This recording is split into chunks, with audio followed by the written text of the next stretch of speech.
Aujourd'hui, je vais vous montrer comment réaliser ce maquillage des yeux, réalisé avec la palette Swear by It de NYX, dans les tons prune, rosé, champagne, qui illuminent le regard, un joli make-up pour la Saint-Valentin par exemple, ou peu importe la soirée d'ailleurs.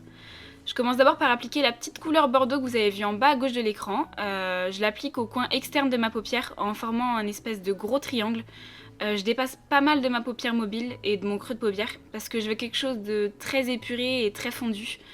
Je reviens vers le coin interne en parcourant tout mon creux de paupière, en l'estompant au maximum vers l'extérieur, toujours en gardant ma forme triangle au coin externe pour ouvrir le regard au maximum. Le plus important là sur une couleur de transition, ça va être de bien l'estomper, de bien choisir sa forme, mais surtout de bien estomper sur les contours pour pas donner une espèce de forme de barre beaucoup trop précise. Avec un pinceau plus fluffy et plus doux et dense, je viens estomper un maximum les contours pour vraiment fondre le fard à ma peau, qui est vraiment plus de distinction, avec des mouvements circulaires. Je suis désolée pour l'état de ma peau et de mes cernes, mais j'ai testé des produits de teint avant et on va dire que le résultat est pas terrible.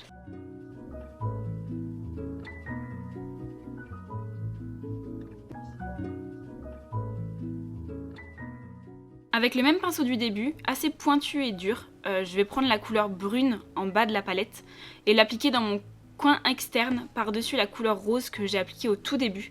Et avec, je trace ma forme triangle, toujours.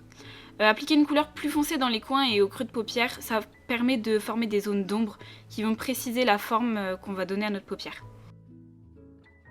Donc là, on doit juste voir la petite partie ombrée rosée aux extrémités du marron, c'est tout. Je reprends mon pinceau plus doux et j'estompe les couleurs entre elles et après je reprécise ma forme.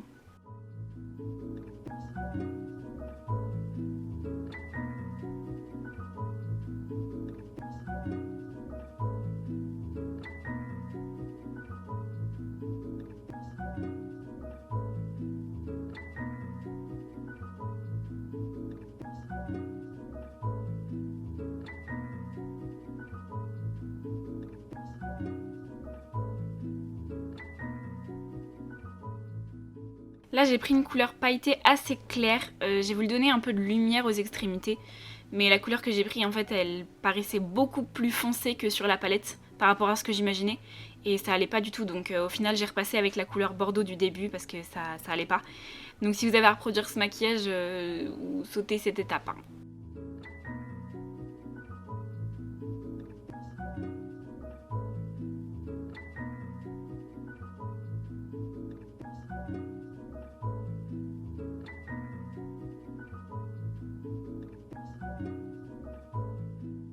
Je vais ensuite prendre un pinceau plat, celui-ci c'est celui de chez Naked, de la Naked 3 en fait, vous avez le pinceau quand vous avez la palette avec.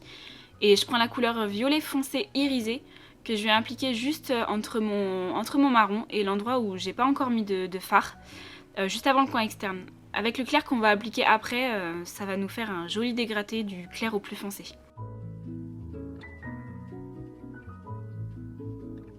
Avec un autre pinceau plat, je prends cette jolie couleur irisée très claire que j'aime trop, que j'applique cette fois là où j'ai pas encore mis de produit, au coin interne. Je l'ai pas dit au début mais j'ai appliqué une base de chez NYX, la base en tube sur mes paupières avant d'appliquer les fards et j'aime pas du tout cette base, je trouve qu'elle me fait des plis, des rides, elle est très collante et j'aime pas du tout cette base.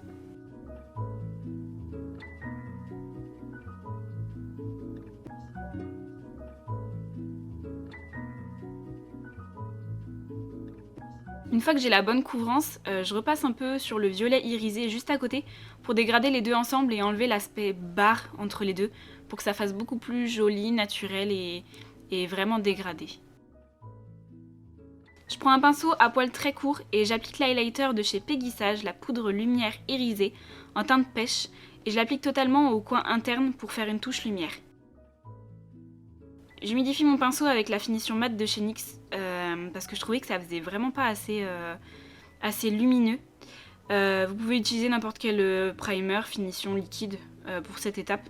La couleur ressort beaucoup plus irisée et pigmentée et je vous conseille de faire cette technique avec vos fards irisés surtout. Ensuite, je viens joindre en bas et en haut avec l'highlighter. Ça, c'est facultatif, mais vous pouvez rejoindre les deux bouts, le haut et le bas. Ou alors, vous pouvez juste laisser une petite partie de lumière juste au coin interne.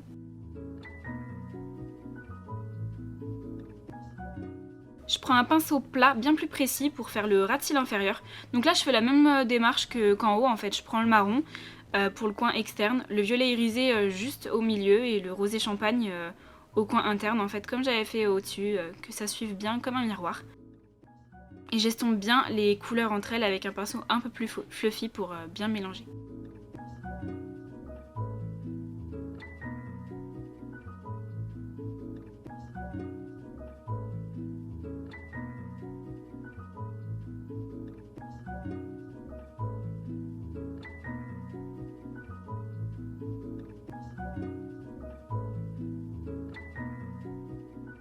J'applique mon mascara Worth the Hype de chez NYX et hop, une trace. Une trace que j'ai pas vue avant la fin de la vidéo, donc toute la vidéo vous allez voir la trace sur le côté gauche.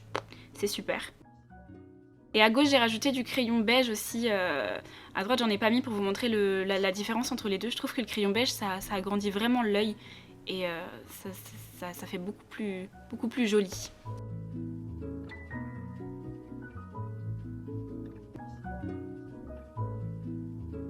Ensuite, je choisis mon rouge à lèvres. Je vous propose le Girl By de la collection Suède de chez NYX. J'ai du mal à parler. J'aime trop cette collection. En fait, c'est des rouges à lèvres en raisin comme ça, avec un fini mat. Ils tiennent longtemps et ils sont super. Je vous propose le Long Stay numéro 15 de chez Golden Rose. De rouge à lèvres qui irait très bien avec ces make-up. Mais ce jour-là, j'avais les lèvres assez irritées. Donc j'ai choisi un baume à lèvres mat numéro 225. C'est le Sulfureuse de chez Revlon, qui fait beaucoup de bien à mes lèvres et il est très joli. En fait, c'est des baumes à lèvres avec des couleurs assez pigmentées. J'adore ces rouges à lèvres.